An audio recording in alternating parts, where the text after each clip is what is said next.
All right, it's Decoding TV. Let's talk about the season finale of Shogun. Probably series finale. My understanding is there's not going to be any new Shogun episodes. Let's start just with overall thoughts real quick. What did you think of this finale? Did Shogun stick the landing?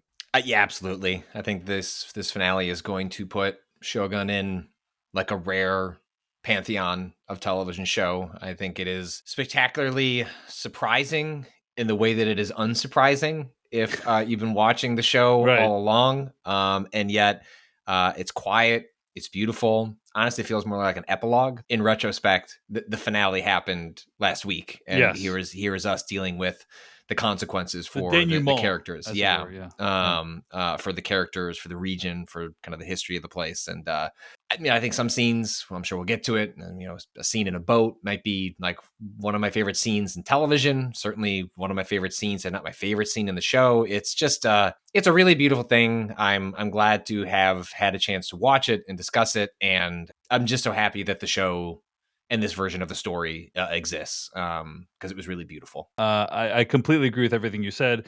It subverts expectations, I think. I think a lot of people are probably expecting some huge battle-y stuff to happen in this episode, and without spoiling too much, that's not what occurred. I think it stuck the landing. It's an all-timer show. A lot to think about, a lot of beautiful moments, a lot of callbacks. A show like Shogun is basically why a podcast like Decoding TV exists, to be able to like react to and talk about great art on TV. It was a delight, a pleasure to engage with the show with Patrick Klepek and with all of our listeners. So thanks for listening, and it's just been wonderful. So love the finale. Let's talk about it.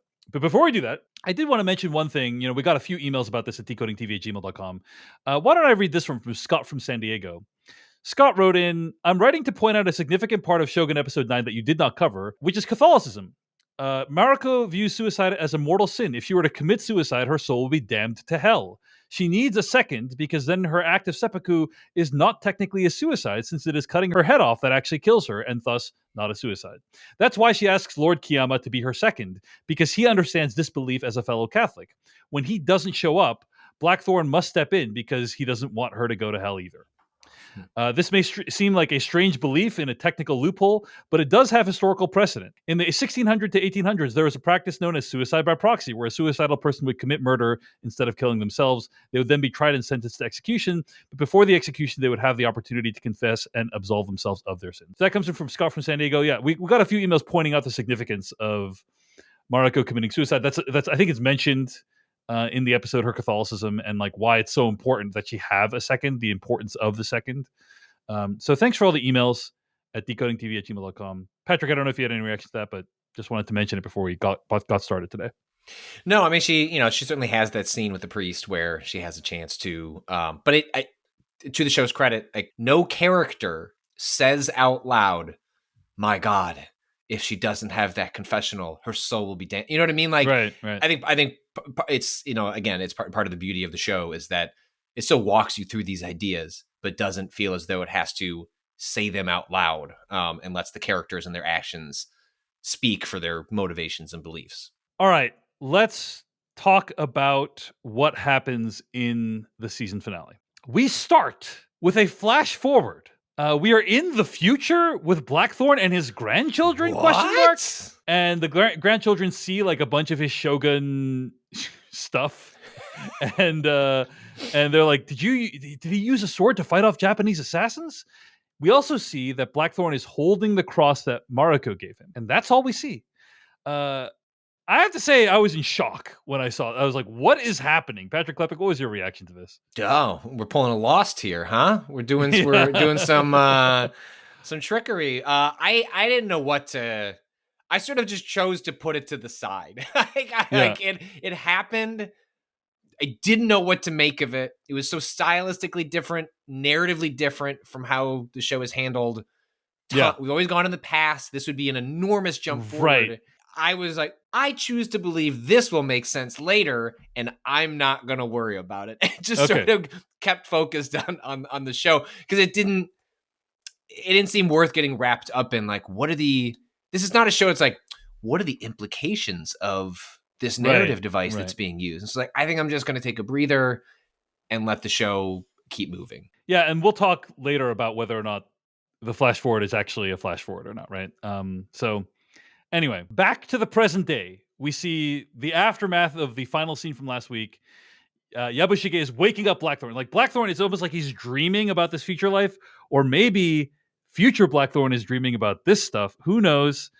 But he kind of says a prayer over Mariko. It's heartbreaking. You know, my wife was very upset because she had already gotten really upset that Mariko died last week, and now we have to watch her dead again this week. But you know, it's the same death. It's just showing you the aftermath. But heartbreaking scene. The regents then debate Mariko's fate. They are unhappy that Mariko was not allowed to leave because obviously this tragedy has befallen them, and Toranaga has fled Edo and is preparing for war. I want to say thank you, by the way, to listener Pete, who corrected my pronunciation. It's not pronounced Edo, it's Edo, FYI. But Ishido then tries to blame Toranaga for the attack, which is ridiculous. I don't think anyone's buying that it was a false flag attack. And then he tries to deny Mariko a Christian burial, but Lady Ochiba is offended by this, and she insists that Mariko have one. Ishido is about to sign the order going to war when everything starts shaking. It's an earthquake, and Kiyama thinks it's a sign, but Ishido rams through the order anyway. Ishido and Yabushige share a moment with each other. Ishido commands Yabushige to go back to his village, Izu, but Yabushige seems to be mentally deteriorating. He starts seeing catfish in this pond that's in front of him and starts going after them. Keith Phipps in the New York Times wrote about this episode, and he described this as Yabushige's Lady Macbeth moment, where like in the play Lady Macbeth, she couldn't get the blood out of, she couldn't get the blood off after having committed murder. And this is kind of like Yabushige. He's like damned in this way. I thought it was a very powerful moment. I mean, Yabushige, in my opinion, has been MVP of this whole season. But Patrick Klepek, any thoughts on this pair of scenes in the aftermath of Mariko's death? Yeah. Well, one, I'm just Yabushige making it all the way to the end. I've been hoping it for it since the beginning. It's like, man, he made it 8 episodes longer than we thought he would. Yeah, this dipshit is gonna get off at some point, and so to make it as far as he did was great. He's a wonderful character foil for so many different players in this story that you understand. He didn't arrive this far just because he is a wonderful comedic relief, like in a show that is otherwise like pretty deathly serious. Like the role he has to play is great, and I will say though, the concussive act of the explosion that occurs on some levels, like my man's might have a concussion, like multiple people might have yeah. I don't know how people thought about brain damage, right? Like like I don't know what the medical understanding was. I mean, obviously there's a moment where Ishido asks about his hearing, and so it's like I just don't know where in the historical medical record we're at in terms of relationships between, well, that would probably mess up your brain for at least to kind of scramble you for a couple of days. So I couldn't tell even at that point what exactly was occurring, because obviously Ishido leaves the scene almost thinking he's, like, maybe not feels bad, but like, look at this pathetic man, like this husk, this shell of a person that is left behind. Go back to where you're from, and good luck with that. But it's a wonderful moment for the character for sure. Blackthorn is given permission to return to Toranaga's galley. The priest Alvido leaves him through the woods and reveals that the hostages have been freed because of Mariko's actions. Blackthorn was supposed to be ambushed and killed in the woods, but apparently Mariko asked the church to spare his life, and they did for reasons that we will find out shortly. So Yabushige and Blackthorn then return to Izu, which is Yabushige's village, and they discover Blackthorn's ship has been torched. When they arrive on shore, Omi seizes Yabushige and his swords. It seems like the Christians might have destroyed Blackthorn's ship. Blackthorn says Christians did this, Mariko-sama. Anyway, they're looking for the people who did this horrific crime of burning the ship, and we see that they're really beating up a bunch of villagers to find these people, torturing some people, putting heads on pikes. It's a bad scene. It's a bad scene in the village since Toranaga got back and the ship was burned down. So Yabushige then appears before Toranaga. It's the same setting as the first episode of the show, where Yabushige was sitting there and Blackthorn was in front of him. But now it's Yabushige begging for his life. Yabushige confesses. He's ordered to commit seppuku. He asks for Blackthorn to be his second, but he's denied. And then he asks Toranaga, who agrees. All right, let's pause here and talk about all these scenes from Izu. Any reaction to this stuff? I just thought that, this show is incredibly poetic. There's a lot of callbacks. There's a lot of references to stuff that happened earlier. A lot of symmetry, right? And so that is going to be one of the moments I think is like Yabushige now begging for his life. Blackthorn wasn't begging for his life. He was a little bit more recalcitrant than that, but like just the idea that the person who is the master has become the supplicant basically, and I thought that was a powerful moment. But any other reactions to this set of scenes, Patrick Klepek? Well, I mean, one of the things that really stood out for me, and especially during that like, kind of camera pan over the heads on pikes, on sticks, is one of the things that's been fascinating about the back half of this season has been not just the deconstruction of like the myth of Toranaga, but as we get to throughout this episode in its entirety, and like kind of where it leaves that character is the full picture of Toranaga, like the viciousness, the calculation, the violence. This is not a hero. The definition of what is a hero in this, kind of era with all, like we can get into like where things stand by the end, but the Toranaga we were presented with at the beginning of the show, you wouldn't have guessed he's the kind of person who would be ripping through the town, torturing, killing, beheading, like psychologically traumatizing folks in order to achieve this end. And that's the character we have like at the end of this story, as we're also going through what's the master stroke, what's the plan. And you have that kind of set up next, someone committing these horrifically vile acts against people that otherwise you'd imagine to be loyal to him. And I found that to be really compelling because it leaves Toranaga as this, I don't know who this guy is anymore. And I don't know what he will do, what he's capable of. And I don't know where his charm offensive, which is like something we've seen many times throughout the show, I don't know what's performative anymore.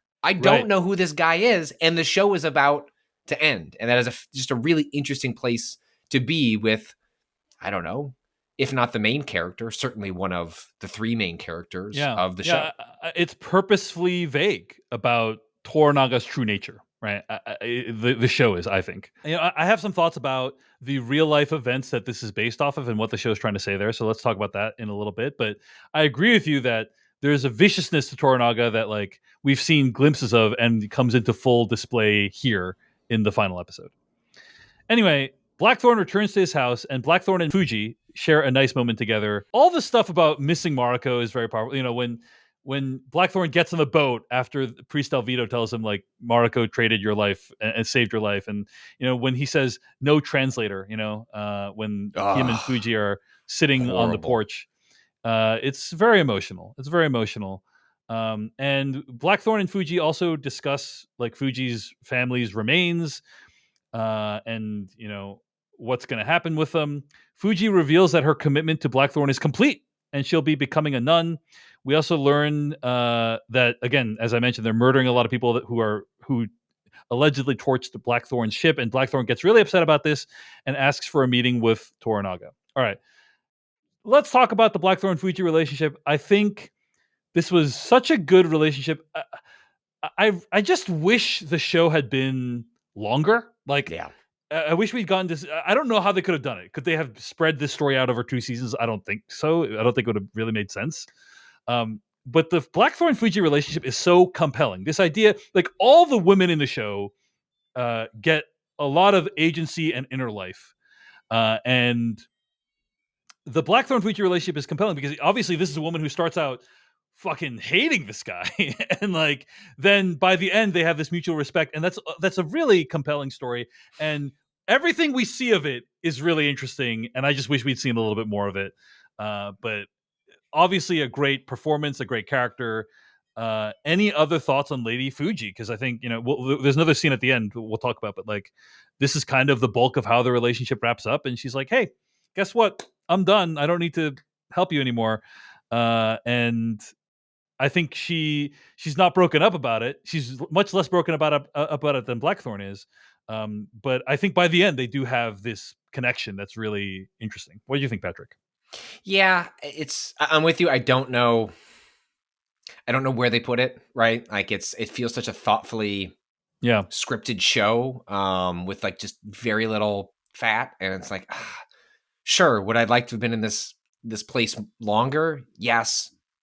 Could the story justify that? I don't know. Like I've had so much Maybe if it had trust been like in 13 episodes instead of 10, that would have been great. But this is not necessarily an insult. It's just like no, it's a testament to our like, sadness over yeah, it yeah. being It's like, oh, this is so good. Yeah, yeah. And I do think actually it's a testament to both the acting for Blackthorn and Fuji, and also just how much they get out of how little you are seeing. That is that, like, I think by the end, when we arrive at these scenes, we are meant to sort of just assume, so like a lot of their relationship has developed kind of off screen. Like we pick up on bits and pieces of it over the stuff with Fuji often occurs next to other scenes that like Blackthorn or Mariko was involved in. We sort of just see an evolution of their relationship over time. It's rare that we're getting a lot of one-on-one or just moments in the household where you kind of see that relationship change and develop.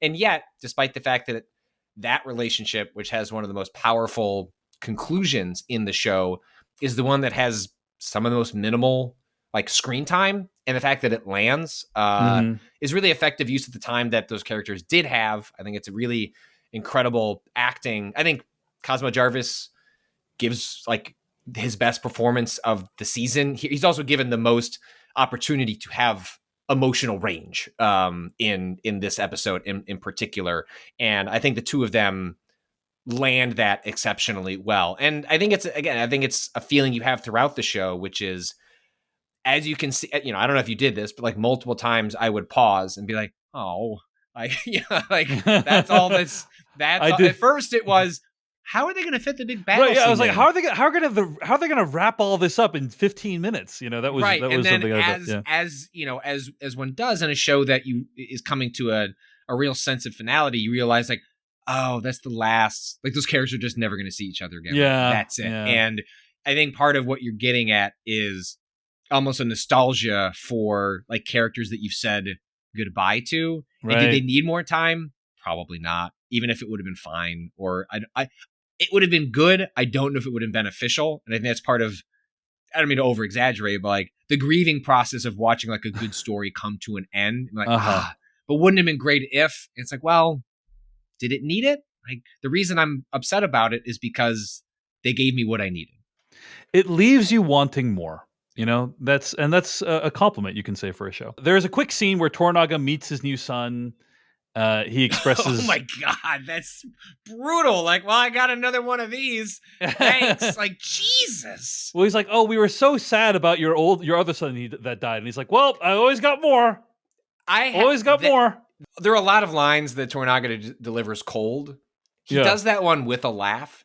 And it was one of the most despicable lines that comes out of his mouth. Like, I got kids and everything, so maybe it hits a little hard. But I was like, I cannot believe, like, that's like, I don't know, like that one. I was just like, fuck you. Like, he's such a dick. He's such a dick. Anyway, we also learned that Ochiba has sent a secret message to Toranaga. It's like a poem, but it also has some other information on it. My wife was pointing out, boy, there are a lot of little messages written on little papers in this episode, right? This is the little papers get a ton of action that they're pulling out of shirts and handing them to people. Anyway, there's really two big scenes in this episode, right? Two main centerpiece scenes, and one of them is Blackthorn and Toranaga. So Blackthorn appears before Toranaga, and he wants to tell him what's going. He wants to say, "Stop torturing the people of Ajiro." And the fisherman, Tonomoto Akina, he starts translating, and he's like, wait, I don't know if it's going to be plausible that I know how to translate this shit. And then, so then he explains that he is actually a double agent who was a samurai, ordered to convert to the religion of the Portuguese and learn their language to spy on behalf of Toranaga. Pretty freaking badass, I have to say. Like, badass revelation, badass way in which it's revealed. Anyway, very cool. That's just like a whole other epic journey that guy went on. We didn't even see on screen, really, pretty much. So Blackthorn then apologizes for disrespecting Toranaga because in a previous episode, he basically said, "Yo, Toranaga, it's not cool that you gave up. Very, very uncool." And he's like, he didn't realize that Toranaga hadn't given up at all during that time. So he also asks Toranaga to leave the village alone, believing it was Mariko that traded the ship for Blackthorn's life. Toranaga refuses, and Blackthorn escalates, saying, confessing, like, "Hey, I was using you this whole time. I'm the enemy. I'm the one you want to torture, not these village people." And then he says he's going to commit seppuku. And he takes the blade out and he's about to do it when Toranaga stops him and says, "If you're finally done, rebuild that ship and make me a fleet." I do want to just acknowledge that Blackthorn has gone on an incredible journey in the last 10 episodes. Yeah. From like, fuck these barbarians, like we have nothing in common. They're savages that have no knowledge. To like now he's fully embracing the seppuku life. The only way to experience a proper death is for my intestines to spill out, and I won't even have a second. Right, exactly. I'm just doing this. I'm doing this solo, baby. But it's a great scene, and it's given much more context by what happens later on, right? So I don't even know if we should talk about the scene until we talk about what happens later. Yeah. But like, all right. So, but essentially, Toranaga is like accepts Blackthorn's confession. He's like, okay, I'm gonna stop torturing the people. That's fine. And there's a shot in this episode. There's a shot in the season finale of Shogun that is hilarious, in my opinion, where they have all these heads on pikes and they're taking in the heads. It reminded me of like a Hallmark movie where they like, it's Christmas is over and they're like taking in the wreaths and shit. Like it's like, oh, okay, like the torture is over, so we can take the heads off the pikes now. I just thought that was hilarious. Okay. Anyway, Yabushige and his nephew wander out to the woods. They have a final nice moment where Yabushige says, "You're the nephew the son that I never had." But he also writes a final poem that he gives to his nephew. He says, "My dead body, don't burn it, don't bury it, just leave it in a field, and with it fill the belly of some hungry dog." End quote. Some of Yabushige's finest work, according to him. So God, that killed me. Yeah, that was amazing. Oh, a spectacular comic relief for the show right up to the very end. Okay. Yabushige and Toranaga have one final meeting. Toranaga reveals to Yabushige he was the one that burned Blackthorn's ship. It was a necessary ruse to test Blackthorn. And that was it was all worth it, torturing and killing all those people just to get Blackthorn on his side. It's a little over the top. Toranaga gotta it's a little much, isn't it, Toranaga? It's a hat little on much. A hat. Did you really need to do the whole heads on pikes thing? Was that really necessary, Toranaga?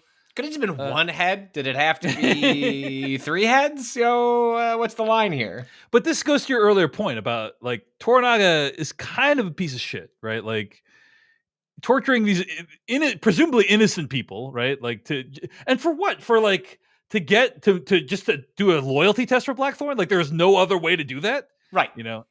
But yeah, I mean Toranaga, he's not one for half measures, as they say, So yes. There is an interesting line, how does it feel to shape the wind to your will? I don't control the wind, I only study it. I think it's very, very interesting. It kind of says a lot about Toranaga's character. Like he's not, in his mind, he's not this mastermind pulling all the strings. He's just like, I see where things are blowing and I go that way. Like that's kind of what he's saying. And I'll talk more about how this compares to real life in a moment. But Toranaga also reveals that last week, the episode titled Crimson Sky, that was Crimson Sky, Patrick Klepek. Crimson Sky is already done. Toranaga says with the regions united, he could never send his army to Osaka, so he, quote, sent a woman to do what an army never could, end quote. We see a vision of the future. Toranaga foresees meeting his enemies on the field of battle. However, because of Mariko's actions, Lady Ochiba has grown tired of her alliance with Ishido. In the letter we saw earlier, she secretly pledged to keep the heir's army from the battlefield. Ishido will have no banner. The regents will turn on him. He's basically dead regent walking right now. And then Toranaga says, I will start it in Edo, my center of power. A nation without war is an era of great peace. All of us have made this possible. You, me, Lady Mariko, even the barbarian who came out of the sea. And then Yabushige asks Toranaga to reveal whether he wanted to be shogun all along, whether he was as ambitious as the rest of us. Toranaga refuses to say anything, and Yabushige then commits seppuku. There is this line where he says, "Why tell a dead man the future?" That is the same line that Yabushige says about Toranaga in the first episode. When they're like, "Should we tell Toranaga about Blackthorn ships and weapons? Why tell a dead man the future?" Well, turnabout is fair play, Yabushige. And then Yabushige commits seppuku and dies. A lot to unpack here, Patrick Klepek. I will start by saying that it is very cool. The concept of Mariko could do what an army couldn't. Very cool. And the show earns it. You know, the show delivered, like, the show built up Mariko into this really cool character. And the way last episode played out was very, very satisfying. No complaints. But I have to say that the vision of the future and like, oh, Toranaga is going to win by default, uh, does feel a little bit super easy, barely an inconvenience to me, in the sense that like like every single step of this process has been so strained and so deliberate, and then it's kind of like for the show then to be like, hey, fast forward, like it's all going to just work out, like don't worry about it, it's all going to work out. That did feel a little bit, just a tiny bit, you know, like, oh, a pretty convenient way to wrap that up. Patrick Klepek, do you have that reaction? What'd you think? I think that's one way of interpreting it. I think the other is this is that That's one vision of the wrong future way of viewing it. Oh, no, but that's Toranaga's sense of self, right? Like I took that less of this is exactly how it will play out, as much as this is what we like. This is Toranaga's headspace. Like this is a character that we very rarely get to see any interiority, and he is now doing something he never does in the show because he's about to kill. This character is like, I will map out to you what I did, how I did it, why I did it, and what's going to come next in a way that is usually just kept to himself. And so I don't know. I think, and we'll get into this in where the show ends, I think there is ambiguity left on the table as to whether that's exactly how thing plays out. But that is how he envisions it to play out. But I could also deeply sympathize with the interpretation of the show has the story it's telling. It will not extend as far as this sequence. And so this is its way of showing a version of that sequence without actually getting us to there on the timeline. And you can view it as a kind of flash forward as opposed to kind of a theory of the case. But I don't know. I took it more of a theory of the case, and is a show of Toranaga's own arrogance as much as his personal calculations. I mean, that's fair. That's fair that it does a character building, but I think it's time to get into the real life events that this is based off of. So okay. I have not looked at this until I saw the finale because I didn't want to quote unquote spoil myself on real life events. Yeah. But the show Shogun is based off of actual characters and actual events that took place in Japanese history. And you'll find some articles about this. I found IndieWire's to be particularly good. But I'm just going to read a little bit from this IndieWire piece, right? And Patrick Klepek, the whole time I've been reading recaps of the show while we've been talking about it, everyone has been saying the title of the show is a spoiler. I mean, the title of the show is, and you that has, I think you've been unaware of that, and so I have kept that from you, Patrick Klepek. I've wanted to say, hey, Patrick, it's all going to work out to have Shogun because of the title, but I didn't say it, and now I get to say it because we're at the end of the show. But Shogun is a fictional take, quoting here from the IndieWire piece, on the early 17th century power struggle that in real life led to Lord Tokugawa Ieyasu founding the Tokugawa Shogunate, a dynastic military government that ruled over Japan from 1603 to 1868. The shogunate emerged after a period of political turmoil that saw Japan's feudal lords united under the banner of samurai Lord Oda Nobunaga, only to see Lord Oda murdered by one of his own old men. So it's like the setup is very similar to what happened in real life. The setup for Shogun copies these exact beats from history, but gives the main players different names, which gives the author, Clavel, enough narrative deniability to stick to history when he feels like it, but otherwise go nuts with quasi-historical intrigue. The events we see depicted essentially ushered in this major era of Japan's history that was widely regarded as productive and peaceful, right? And I think the question the show poses to us is, is it worth it, right? Like, is it worth it that like Toranaga is such an asshole? He's killing off innocent people. Like he's sacrificing Mariko, he's sacrificing his friend to get to this point of the shogunate rule. You know, is it worth it? Or, put a different way, often the things that we think of as like a peaceful and prosperous time were founded on like, a lot of blood was necessary to be spilt to kind of create these eras. I think that's ultimately what the show is trying to say. But of course, because it's not based on real life people, you know, it has it takes a lot of liberties with the creation. So now hearing that, Patrick Klepek, does that recontextualize how you think of the show at all, or this episode? Yeah, and it makes it fascinating because, in some ways, knowing the real life history betrays some of the intrigue of the show. Like Right. knowing that what it's based on broadly did lead to like an era of peace and prosperity. Yeah, I guess those couple heads on a spike were like probably fine. Seems like a lot worked out really well. Like, Well, that's what Toranaga thinks. That's what Toranaga thinks. He's like, hey, it was worth sacrificing all these people because we're gonna get to the end game, right? He thinks that, but you don't get to see it, right? Like it is Yeah. all based on like what do you think? We as a viewer know it led to that, right? Right. As well. I didn't know that till you told me, right? But that's what I'm. Sure. Yeah. I guess what I'm saying is like unawares, which I think is going to be the vast majority of the people that watch this show. Sure, true. Will not understand like what occurs next. It's not as though the show very easily could have had some text at the end that like sort of gives you a sense of like the historical background, like what it led. It could have adapted real life history and then it went on and everything was an era of peace. Right. It didn't give this text on screen and like have the side by side of Toranaga and the guy he was based off of. Right. It didn't do that. Right. Yeah. No. And where it leaves you is, I don't know. Seems like he could have gone to war. A lot more blood could have been shed. His creativity, the sacrifices that were made, do seem to have avoided much more catastrophic and societal violence. Do those like ends justify the means? We don't get to see the ends. And so all we're left with is, what do you make of Toranaga? What kind of ruler would he be? And would that actually lead to peace? And so that's part of what makes the show, where it ends, if you aren't, aware of kind of like where it leads, much more ambiguous than I think how you might feel if you know its historical connections. Like, yeah, it actually was like, it turned out pretty good after that.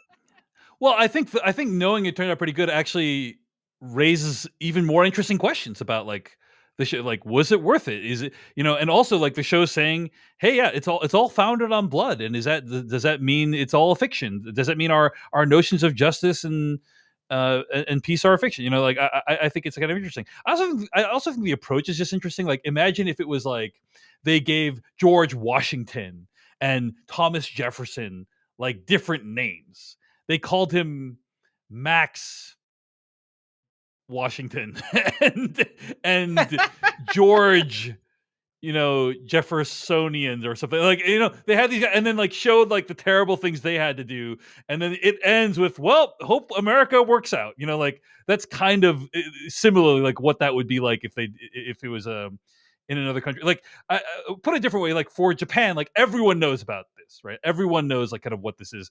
But if you're in a different country, you might not. And similarly, if you're in a different country from America, you might not know like who the critical people were in founding America, and like, and TBD, by the way, still jury's out on whether the American experiment was a good idea. So, anyway, the real life connections are interesting. Also, Blackthorne was actually like a real dude. There was like a real life Blackthorne. I don't think he was quite as integral to the plot as he was in the show. And there was a person that Mariko was based off of who actually was a translator. The real life Mariko and real life Blackthorne never actually met. So no love story. Sorry to disappoint you. Anyway, I'd recommend you read this IndieWire piece, and there's a bunch of other pieces on the internet, but I found it illuminating. I wanted to save it until after I'd seen the finale before like learning all the connections. So there are a couple of final scenes in this episode. We see Blackthorne and Fuji dispose of the ashes. Very moving scene. She says, he's about to throw the cross into the ocean. And I think she says the words like, let your hands be the last to hold her. Which was a callback to the first I think the first episode of the show, where Fuji's husband and child are about to be killed, and Mariko intervenes and says to the guards, "Let her hands be the last to hold her son."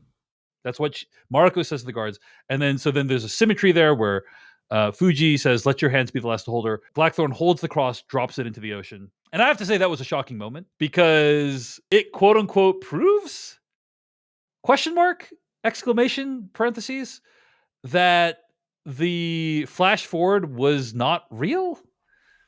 What do you think, Patrick Klepek? Was present day Blackthorne dreaming of old Blackthorne, or and that was like a vision that never actually happened, or was old Blackthorne actually there and dreaming of past Blackthorne? Yeah, I don't. I took the dropping of the cross into the water to be that you should not take the framing device as an actual flash forward. Like, I mean, the title of the episode is "Dream Within a Dream," and I think that is like, I think you should take that part literally. Is like, it is a dream of something that is not going to occur for Blackthorne. I think that is even more like underscored when we'll get to it, but when Toranaga has a line later, is like, I don't think that Blackthorne is ever going to leave Japan. It's like, oh, okay. Yeah. And yeah. I think that is so I that's where I took it to mean that is merely a dream of his, that like he went back, had a life in England, and his lot in life is going to be, a vassal for Lord Toranaga going forward. It was a really cool moment, I have to say, like, because the show doesn't call it out. Like, the show isn't like, by the way, remember he was holding a cross in the flash forward. Like, it's just like, oh, it's it lets you put it together. The episode title, by the way, is a callback to episode 2 of the show, I believe, when the Taiko dies, and he says, "quote, so strange this life, just a dream of a dream," end quote. There's many ways to interpret it, right? But like, apparently in the book, Yabushige says the phrase, "What is life but an escape from death?" That is kind of, if you think about it, Patrick Klepek, we spend most of time either not existing or being dead. and like life is damn when you put it that way, David. We spend millions of years either not existing or being dead, and so really we just kind of like our lives are just a little blip, like it's a little dream, and it's kind of like, what is life but a dream of a dream? Like we're kind of like, if we spend most of our time in this other state, then life is really just kind of this.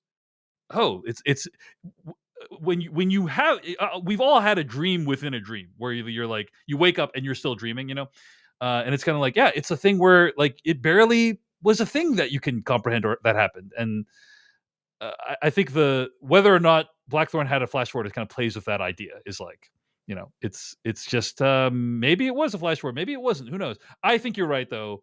I don't think it was a flash forward. I think he was just dreaming about the future and this life that he's never gonna lead. So, well, and then also, I think viewed a different way, like the gripping of Mariko's cross, like he will never get over that. Like that will be like the loss of her is going to be a defining event that burdens him for as long as he lives, for as long as he's here or there. Like that, even if he was to leave, even if he was to, he's got kids, or grandkids, like he's remarried, he creates this whole new history for himself, back home, like quote home, where his heart died, like in Japan, like when Mariko died. And so, like, is it really a dream if he leaves, builds this life, which is mostly a myth?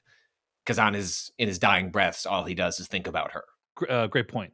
I want to, by the way, mention that there's a user on X called Clone Humor that made a list of all the callbacks from the season finale. I've mentioned a lot of them, but they have a great list on their X/Twitter account that lists a bunch of them. So, and there's one final scene, Patrick Klepek, where Buntaro shows up. Blackthorne's trying to get his old busted ass ship out of the water. Buntaro shows up and offers to help Blackthorne drag his ship to shore, and they kind of have a nice little moment together before the show kind of it sees Toranaga contemplating the future, and then the show ends, and that's it. That's all the show. Which is kind of a weird place to end the show. I thought, like, but whatevs. Not weird. That's too strong. But just as like, oh, let me put it this way. I think this episode delivered a lot of stuff that I wasn't anticipating, but Mhm. everything it delivered was great. Like, it's a very Fuji heavy episode, for all the Fuji that we get prior to now. And the Fuji stuff is wonderful, but it's like, when I was going in, I wasn't like, I really hope they resolve the Fuji Blackthorn stuff. You know what I mean? Like, that was not what I was hoping going in. Um, I hope Blackthorn and Buntaro make up. Like, that's not what I was hoping going in, but it did give us those things, and I think those things were very lovely. The thing that I like most about this show is showing that, um, what I find interesting, Patrick Klepek, is like there actually wasn't that much action in the show, right? In fact, there was one episode, I think it was episode 2 or 3, that had a ton of action, and I think we all think that was like the weakest episode, right? Like, and the action was fine, and there was Mariko did some cool stuff last episode as well, but what this show demonstrates is like the show's action does not need to be its strong point. Like, you can still be extremely exciting, gripping, suspenseful. Just having characters that have rich backstories, that have emotional stakes invested in what's happening, and that will make us as the audience invest as well. And like, it's one woman could do what an army couldn't. That is not just a statement about Crimson Sky. That is a statement about television and dramatic filmmaking, right? Is like, one person's fate can do what a whole army can't do. And I think a lot of people can take that lesson away from Shogun. Any other thoughts on the end of the show, Patrick Klepek? No, I mean, I hope it lands for everyone else the way it landed, like it sounds like for you and I, where this is a show that it didn't give me what I wanted, but it gave me what I needed. And that's Yeah. that's tough, right? Like, Yeah, a lot of times the way stories themselves Yes. set themselves up is you spend 2/3 of it creating expectations, and then you deliver on that expectation, maybe in a surprising way, but you sort of know where you're headed. And here, like, that final shot, it's a beautiful final shot. It feels very concluding for the story that it was telling. Yeah. But if we were to have sitting, at multiple times throughout this show, if you and I were to make evolving bets on how it's going to end, what are going to be some of the major beats, how many times at the end of, like 7, 8, 9, like, all right, that was a pretty quiet episode. But next episode, like, shit is going to hit the fan. And Right. it just never happened. And it was just not that kind of show. And well, it did happen. It just didn't happen in the way we thought it would. It didn't happen with like an epic battle with like hundreds of extras. Right. But it did happen in the sense that obviously last episode was very consequential for Mariko. That's the biggest achievement of the show. Is the character of Mariko, like, just making that making this one character who you as an audience become so invested in that, like, when she dies, it's like a massive loss, right? Like, you feel it. It's hard to make characters like that. It's hard to create a character where, like, you root for them so much and you become so invested in their fate that, like, the whole show hinges on them. But yeah, huge. And to do so in there. a single season, right? Like, of what, if you're especially in the mode of television, in the format of television, the audience can forgive. Like, they know they're probably going on a long journey. Like, like TV, most shows are not a limited series. Most shows are multiple seasons, often longer than the 10 episodes we have here. Maybe less so in this era of television. But so you're like, oh, there's more. Like, this show had to be so economical with its character development, its storytelling, because assuming that we don't get anything after, and even if we do, even in some world where they try to conceive of another storyline that picks up here, or an anthology, whatever the case may be, you never get the sense in this show they were saving anything. Like, if they were to do anything, it would be like, it wasn't at the expense of the story that was told here. And I think that's incredibly hard to do, to make you care that much about so many different, in such a show with so many different characters. It is not as though this is the Toranaga show, this is the Mariko show. Like, at multiple times, it feels like these characters are the lead. It is a truly ensemble cast in Yeah. like the highest compliment with like the highest degree of difficulty to get you to care about that many characters in that role. And I think that's a huge testament to what the show pulls off. Completely agreed. And yeah, it's a show where we talked a little bit about white savior tropes, right, on the show. I think there were some white savior tropey things, but like overall, not really, because Blackthorn is a pawn in Toranaga's game. And so the romance between Blackthorn and Mariko, kind of a well-worn trope at this point. But that's how good the show is it made me overlook that, that is a very warmed over concept that is used frequently. So yeah, at the end of the day, I think Mariko as a character, but also, yeah, Toranaga, Blackthorn, Yabushige, like these are the characters that really like Yabushige to a much lesser extent, but like these are the characters that like got me through the show. And we just also have to acknowledge Patrick Klepek, man, really bold to make a show where 80 to 90% of the dialogue is not in English. I mean, that's just like an American show for American audiences. It's just like, still can't believe they did it. It's a miracle that it happened. And it worked wonderfully. And not only that, but the way they use translation as a storytelling device is like unlike anything I've ever seen before, in the way that Mariko's translating was like such a key part of that character and how she related with the other characters in each scene. So many good things about this show. So many good things to say. So anyway, anything else? If not, I think we can wrap it up there. We close the book on our Shogun conversation.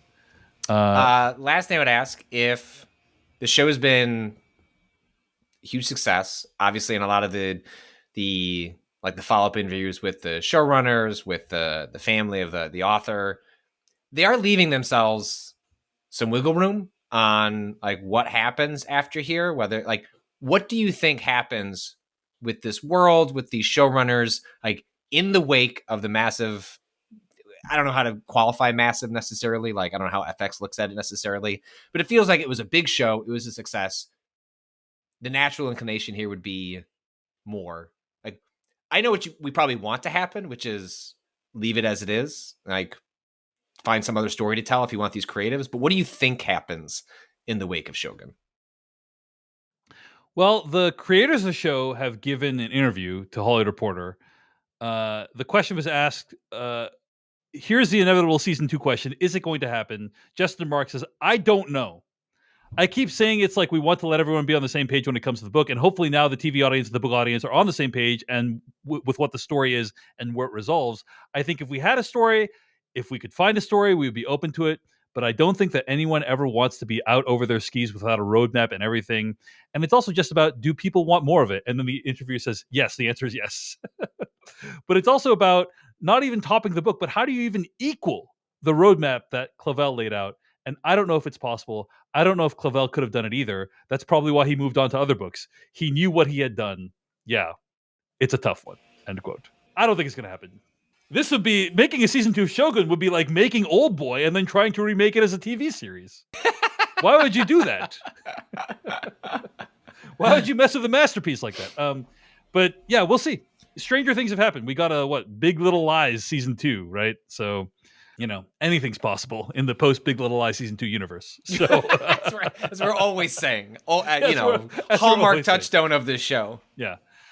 But Patrick Klepek, it sounds like you would want to see more season 2 of Shogun, right? I don't think I would want to see a continuation of this story. I'd love to see these creatives work together again on a story, and whatever that is, whether it was historical in nature or something else. But like the people that put this together show was something special. If they told me they wanted to do a Shogun season 2, you and I would be recapping that 2.5 years from now. Absolutely. We would. Absolutely. And I would just hopefully have faith that they found something that was worth telling. But gosh, it's just hard for me to imagine picking up where this ended and having something equally compelling to say. That seems like an impossible task, and yeah. I hope they don't try it. Hey everyone, David Chen here. Thank you so much for watching that video from Decoding TV. If you want to get an audio version of the show, all you got to do is go to podcast.decodingtv.com. And if you want to support what we do, get ad-free episodes of the podcast and also bonus episodes of the podcast, go to decodingtv.com and become a paid member. Of course, you can also like and subscribe for more. We appreciate it. Thanks. See you later.